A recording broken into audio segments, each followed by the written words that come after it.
Hello बच्चों, आज जो मैं टॉपिक लेके आई हूँ सबसे इंटरेस्टिंग टॉपिक है और आपने कहीं नहीं पढ़ा होगा, वो है सर्व समीकरण। ठीक है, सर्व समीकरण कौन कौन सी होती है, उसको अपने कैसे याद करेंगे, उसके मैं यहाँ पे ट्रिक्स लेके आई हूँ।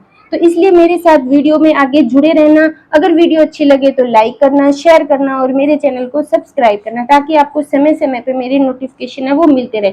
तो जो अपनी सर्व समीकरण है वो लगभग 6 से लेकर 10th जो क्लास है उनमें सभी में ये सर्व समीकरण किसी न किसी प्रश्नावली में यूज होती है। अगर सर्व समीकरण अपने को याद होगी तो वो क्या होगी, अपनी प्रश्नावली है वो आसानी से अपनी हल कर सकते हैं। ठीक है, तो सबसे पहले अपनी सर्व समीकरण स्टार्ट करते हैं। सबसे पहली जो सर्व समीकरण होती है a प्लस बी की होल स्क्वायर।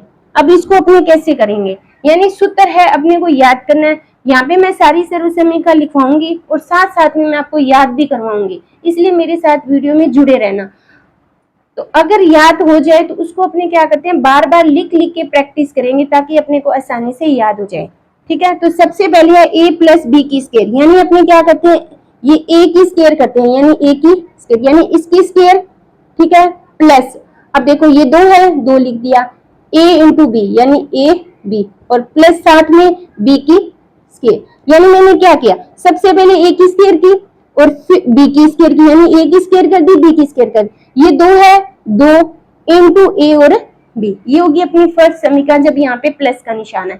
उसी तरह जब अगर मैं माइनस की बात करूं, सेम होगा, a की स्क्वायर a की स्क्वायर। ठीक है, उसके बाद यहाँ पे माइनस है तो माइनस दो और a इंटू बी यानी a b और साथ में किसकी होगी, b की स्क्वायर। यानी इसका तरीका क्या है, पहले जो a है a की स्क्वायर करेंगे, b है तो b की भी स्क्वायर। में यहाँ पे भी लिख सकते हैं, इसको बाद में भी लिख सकते हैं, वो अपने पे डिपेंड है।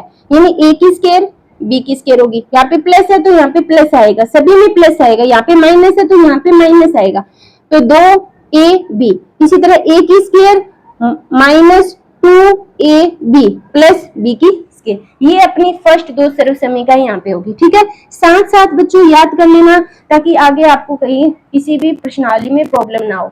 उसके बाद अपनी जो थर्ड सर्व समीकरण है वो है a की स्क्वायर माइनस b की स्क्वायर। इसको अपने डायरेक्ट याद करेंगे। a की स्क्वायर माइनस b की स्क्वायर का फॉर्मूला होता है एक बार प्लस में और एक बार माइनस में, यानी एक बार प्लस में और एक बार माइनस में, तो ये होता है a की स्क्वायर माइनस b की स्क्वायर। तीन सर्व समीकरण होगी।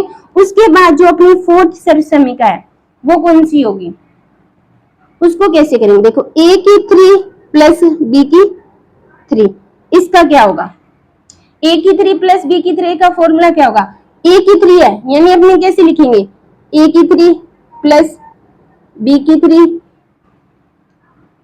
ठीक है, इसका सूत्र क्या होगा,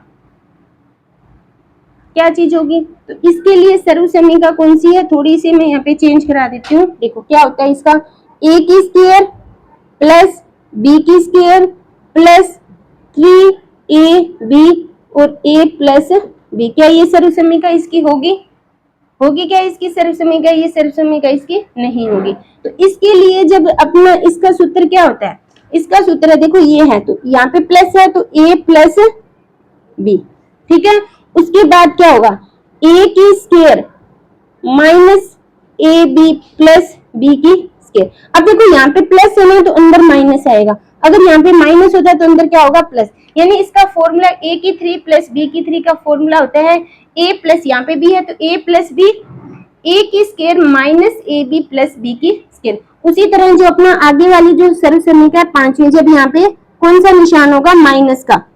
ठीक है, माइनस का होगा तो क्या होगा, यहाँ पे माइनस है तो a माइनस बी हो जाएगा, जैसे यहाँ पे प्लस था यहाँ पे माइनस हो गया और अंदर क्या आ जाएगा, प्लस आ जाएगा। यानी जो यहाँ पे जो क्वेश्चन में है, यहाँ पे प्लस है तो अंदर माइनस होगा, यहाँ पे माइनस है तो अंदर प्लस होगा, लेकिन बाहर सेम, जैसे यहाँ पे जो निशान है वो सेम होंगे। ये अपनी कितनी सर्व समीकरण होगी, 5 समीकरण। छठी जो सर्व समीकरण होगी वो अपनी a प्लस बी प्लस सी की स्क्वायर। अब इसको कैसे याद करेंगे, मैं यहीं पे याद करवा दूंगी कैसे होगा, a प्लस बी की, जैसे अपने ने फर्स्ट समीकरण का याद की थी उसी तरह। देखो सबसे पहले a की स्क्वायर यानी a की स्क्वायर, फिर b की स्क्वायर b की स्क्वायर, फिर c की स्क्वायर प्लस c की स्क्वायर प्लस 2, पहले इन दोनों का गुणा करेंगे 2ab प्लस 2bc प्लस 2। अब देखो इन इन दोनों का गुना हो गया 2 के साथ, फिर 2 के साथ इन दोनों का गुना हो गया, फिर 2 का AC यानी 2AC। बिल्कुल इजी सी है, जैसे अपने ने फर्स्ट की थी सेम उसी तरह a प्लस बी की होल स्क्वायर, तो क्या होगा a की स्क्वायर, b की स्क्वायर, c की स्क्वायर, और देखो यहाँ पे 2 पहले ab, फिर 2, फिर bc, फिर 2ac।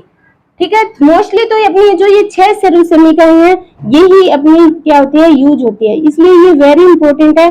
तो इनको अपने लिख लिख के भी प्रैक्टिस कर सकते हैं। अगर वीडियो अच्छी लगे तो लाइक करना, शेयर करना और मेरे चैनल को सब्सक्राइब करना। Thank you.